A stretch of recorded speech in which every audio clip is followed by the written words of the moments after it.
கர்த்தருடைய வார்த்தை என சொல்லப்படும் பொழுது அது எந்த காலத்திலும் சிலுவையில் அறையப்பட்ட இயேசு கிறிஸ்துவை பற்றியே பிரகடனப்படுத்துகிறது என்ற உண்மையை நாம் தெளிவாக அறிந்து கொள்ள வேண்டும். அநேகமான கிறிஸ்தவர்கள் தங்களுடைய ரட்சிப்பை இழந்து போகிறார்கள்.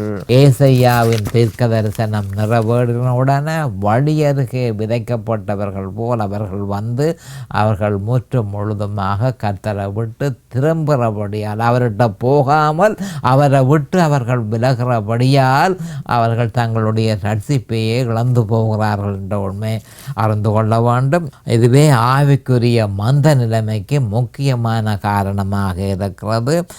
ஆகவே கிறிஸ்துவை அவர்கள் நிராகரித்தார்கள். ஆவிக்குரிய நிராகரிப்பு அல்லது ஆவிக்குரிய சம்மதம் எந்த காலத்திலும் இருதயத்தில் இருந்தே ஆரம்பமாகிறது.